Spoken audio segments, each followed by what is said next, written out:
Hello guys, welcome to this video. So in this video we are going to be solving the LeedCode problem to sum, the famous LeedCode problem. So let's go into the question.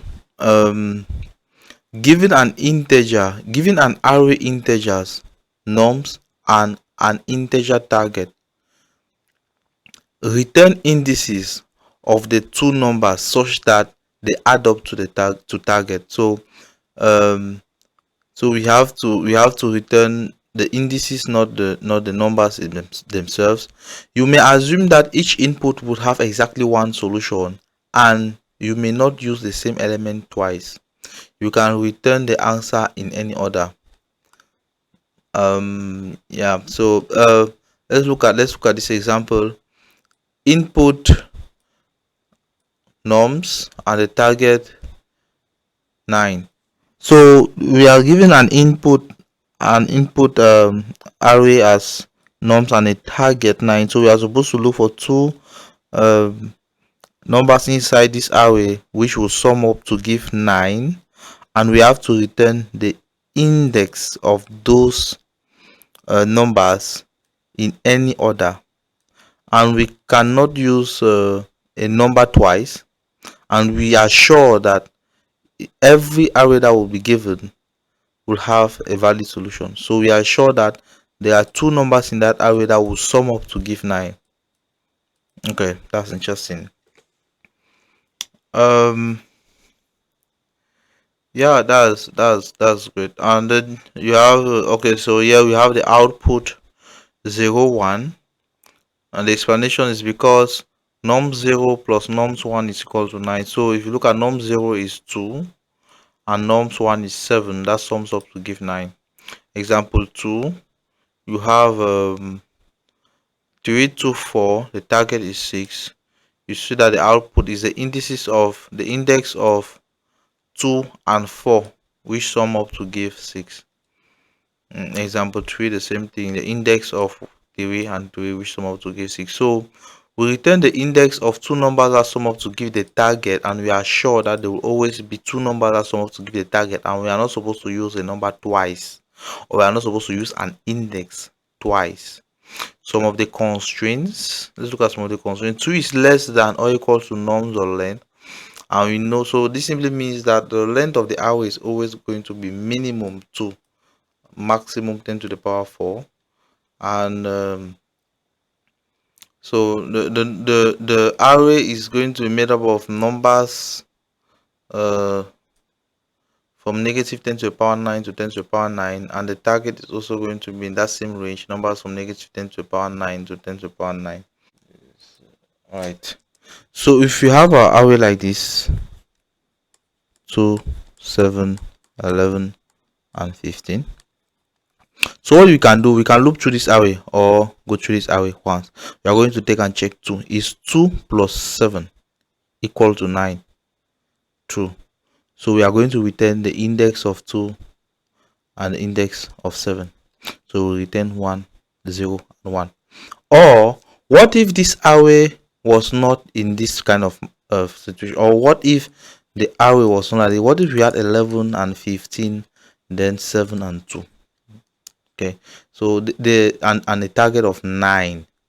So you notice this will take more time, right? So because if we are supposed to loop through this, then I will go to 11 and check, is 11 plus 15 equal to 9? No. Is 11 plus 15 equal to 7? Is 7 plus 7 equal to 9? No. Is 11 plus 2 equal to 9? No. I move out. I come back to 15 and start. And I'm not going to go back and check 15 and 11, because when I was checking with 11, I had already checked 15 and 11. So I will come back at 15 and check, is 15 plus 7 equal to 9? No. Is 15 plus 2 equal to 9? No. I move forward to 7, and I'm not going backwards because I already checked 15 and 7 and 11 and 7, and I'm going to check, is 7 plus 2 equal to 9? Yes. Then I'm going to return the index of 7 and the index of 2, which is 3 and 2. So you notice that we are going to have a loop inside a loop, and the time complexity of this will be O of n squared. Okay, because just to check if 11 will make a sum with another item to give 9 is O of n, and we have to check for each and every item inside that array, potentially each and every item inside that array, they are going to have a time complexity of O of n squared, which is basically what they were trying to which is basically not the result that we're trying to attain. So how can we do this better? I think there are a couple of ways in which we can optimize this solution, and I think I would like us to look at a couple of ways in which we can make this solution better. So basically, if you have an array like this, and maybe our target is 9, okay, and our target is 9, so what we can do is we can use a hash map to keep those values and their index to check from there later, because checking for the occurrence of an item inside, or the occurrence of a key inside the hash map, is of 1. It's constant time, and also adding a value or adding an item inside the hash map is constant time. So we could take advantage of this to make a solution a little bit faster. And so what I'm trying to say is this: if we can build a hash map like this, okay, and each time we loop through this array, and we check if this plus a certain sum inside this hash map will make up 9. So what am I trying to say? So for two values to sum up to give target, say those values are x plus y, then we are going to have a target of 9. This simply means that 9 minus one of those values will give the other value. So I'm going to loop through this array, okay, and check if 2 plus a certain value inside here will give 9. And if it is not there, I'm going to push 2 inside the hash map with its index. So 2 have an index of 0, 11 have an index of 1, 15 has an index of 2, and 7 has an index of 3. So looking at this, I'm going to check if 9 minus 2, which is 7, does it exist inside this hash map? No, not yet. Then I'm going to push that inside this hash map. I'm going to push 2 inside this hash map with its index. So let's do this manually. Let's do this step by step to see what I'm actually talking about. So looping through this array, I'll start with 2, okay, and I'm going to check 9 minus 2, which is equal to 7. Does it exist inside this hash map? Nope, the hash map is empty. And I'm going to put 2 inside this hash map with its index, which is 0. And then I'm going to move to 9 minus 11, which is negative 2. I'm going to check inside this hash map, is there a negative 2 inside this hash map? No. Then I'm going to push 11 here, which is index, which is 1. Then I'm going to take 9 minus 15, which is equal to negative 6. Is negative 6 inside this hash map? No. Then I'm going to push 15 inside this hash map, and the value will be its index, which is 2. Then I'm going to take 9 minus 7, which is 2. Is it inside this hash map? Yes. So I know that 7 and 2 will sum up to give 9. Then I'll simply return their index. Then I'm going to return the value of 2 inside, which is its index, which is 0, and the index of 7, which is 3. At the end of the day, that's how we're going to solve this question. I think this is a pretty efficient solution, and it's faster than the previous explanation I did. So if we are adding a value inside here, it is of 1. So if adding a value in a hash map is of 1, okay. Checking if a value exists inside this hash map is still of 1, right? So the time complexity of this solution will be O of n, because we are looping through this array, which could be potentially very large, so we are going to have linear time. And the space complexity also of this solution is off, and because we are building a hash map which could be potentially as large or as long as this particular array, that or the input array. So potentially this is how we can have a solution that is better than O of n squared. Yeah, so let's go ahead and see how we can implement this in code. Let's go ahead and write the code for this. Let's see. I think,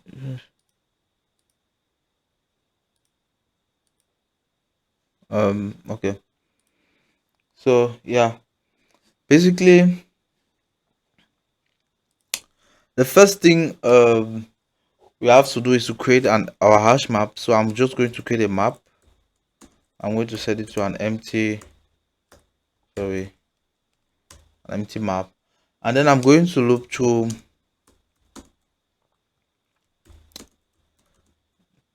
our array.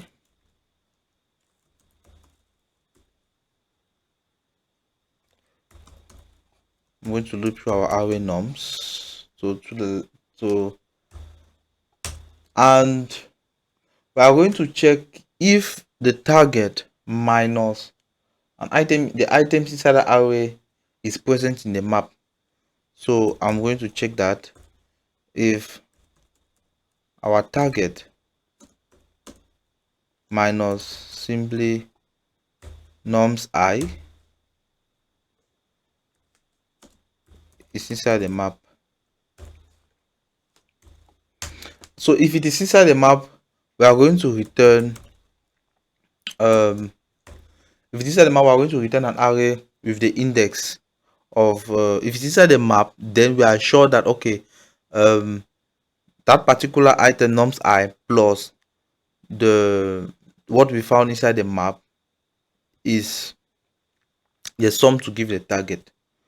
So if it's inside the map, then we are going to return I, which is the index of the current item inside the map. So which is the index of the current item we are looping through, and we are going to return target minus the value of target minus norms inside the map. So that will give us the index of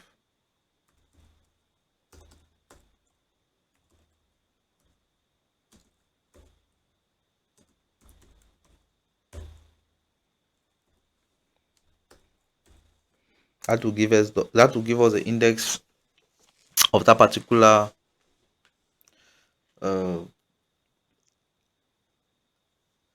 a particular key inside the map. So if it's inside the map, we are going to return the index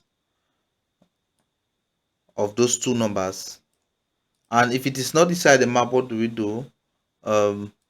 We simply add it to the map. So if it's not inside the map, we are going to add that to the map. I'm going to add that particular number to the map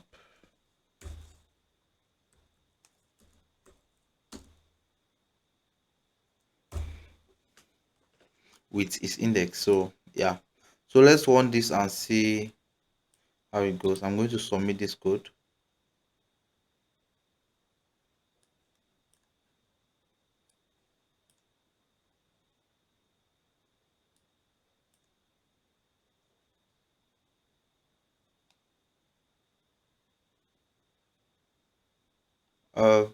Wow, that's really fast. I'm surprised to see this. Yeah, so it succeeds and it's faster than 94.69% of Python 3 solutions online. Okay. All right, thank you guys very much for following this video. Thank you guys very much for being there and watching the solution tutorial that I'm giving. And if you like what you are seeing, please subscribe, like, and share. Um, comment below what you think about the video, and maybe provide a better solution. I'll also leave a link to this particular solution on GitHub. Please let me know if you have a better solution. Let me know which solution, which question, or which LeedCode question you want me to solve next, and I'll be happy to do that. Thank you very much. See you in the next video.